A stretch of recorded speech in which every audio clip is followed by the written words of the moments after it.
ज्ञानवापी मस्जिद बहुत पुरानी रही है और ये भारतीय जनता पार्टी की जानबूझ करके साजिश है।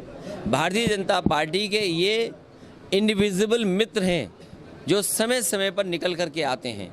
भारतीय जनता पार्टी के इशारे पे ही ये अदृश्य इनके सहयोगी हैं जो निकल करके आते हैं और जानबूझ करके नफ़रत के बीज डालते हैं।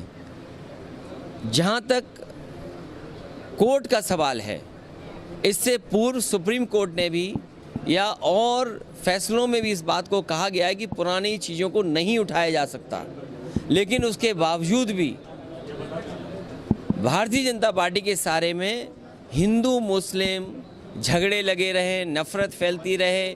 जो बुनियादी सवाल हैं उन पर चर्चा ना हो, महंगाई पे चर्चा ना हो, डीजल की महंगाई पे चर्चा ना हो, पेट्रोल की कीमतें बढ़ रही उसकी पे चर्चा ना हो, स्टील महंगी हो गई उस पर चर्चा ना हो, सीमेंट महंगा हो गया उस पर चर्चा ना हो, कड़वा तेल महंगा हो गया उस पर चर्चा ना हो। इसलिए जानबूझ करके भारतीय जनता पार्टी की इस तरह का काम करती है। उन्हीं के सहारे पर इस तरह के सवाल उठाए जाते हैं और जब ये सवाल उठाए जाते हैं, कहीं ना कहीं आप देखना कुछ ना कुछ खरीदी जा रही चीज़ें, कुछ ना कुछ बिक रही हैं।